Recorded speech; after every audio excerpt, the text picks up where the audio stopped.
नमस्कार दोस्तों, स्वागत है आपका हमारे YouTube चैनल श्री ज्ञान मंत्र में। दोस्तों, अगर आप भी अपने जीवन में कुछ नया सीखना चाहते हैं, अपनी परेशानियों को दूर करना चाहते हैं या अपने जीवन में कोई बड़ी सफलता प्राप्त करना चाहते हैं तो हमारे चैनल को अभी सब्सक्राइब करके बेल आइकन को जरूर दबा दें। दोस्तों, भगवान श्री कृष्ण समस्त वेदों और शास्त्रों के परम ज्ञाता हैं और समय समय पर वे इस ज्ञान का प्रसार करते रहते हैं।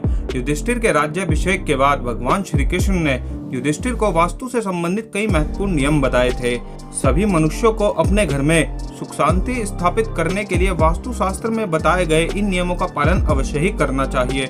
दोस्तों, कई बार घर बनाते समय हम वास्तु शास्त्र के इन नियमों का पालन नहीं करते, जिससे घर में वास्तु दोष उत्पन्न हो जाता है, जिस कारण परिवारजनों के मध्य लड़ाई झगड़े लगे रहते हैं। दुख और क्लेश का वातावरण सदैव ही घर में बना रहता है। इन सब समस्याओं से बचने के लिए हमें अपने घर का निर्माण वास्तु शास्त्र के अनुसार ही करवाना चाहिए, जिसमें माता लक्ष्मी सदैव ही हमारे घर में निवास कर सके, साथ ही परिवारजनों के मध्य प्रेम बना रहे और सभी लोग अपने अपने कार्यों में उन्नति प्राप्त कर सके।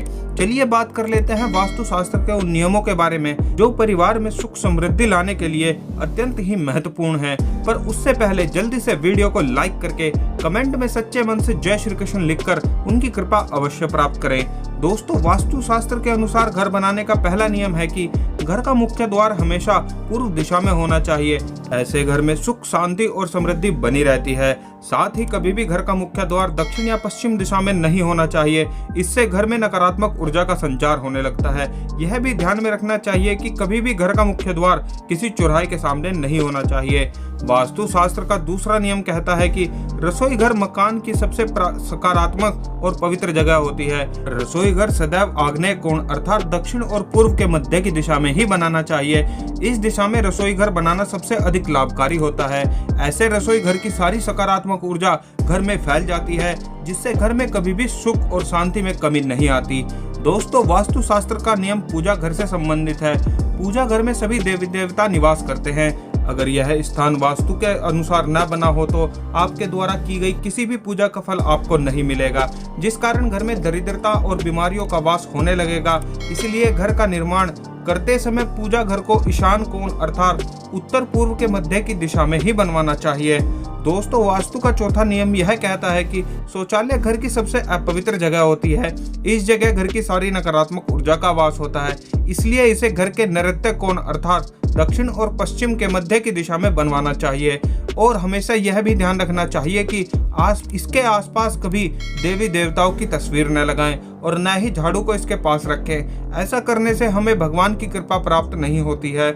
दोस्तों, वास्तु का पांचवा नियम यह कहता है कि घर के मुख्य द्वार के सामने तुलसी का पौधा अवश्य होना चाहिए। इससे घर के आसपास का वातावरण सकारात्मक हो जाता है। तुलसी का पौधा घर की बीमारियों से, बुरी नजर से, नकारात्मक शक्तियों से रक्षा करता है। अगर घर के सामने जगह नहीं हो तो घर के अंदर पूर्व की दिशा में तुलसी का पौधा अवश्य लगाएं। जिस घर में तुलसी का पौधा नहीं होता उस घर के सदस्यों को कई प्रकार की परेशानियों का सामना करना पड़ता है। छठी बात, दोस्तों, घर की छत पर अथवा बालकनी में पक्षियों के लिए भोजन और जल का प्रबंध अवश्य ही करना चाहिए। रोज सुबह पक्षियों की आवाज से मन प्रसन्न हो जाता है और घर में खुशहाली आती है। जिस घर से पक्षी संतुष्ट होकर जाते हैं, ऐसे घर में कभी दुख नहीं आता। सातवीं बात, धन रखने का स्थान। वास्तु के अनुसार घर में धन रखने का स्थान उत्तर दिशा में बताया गया है।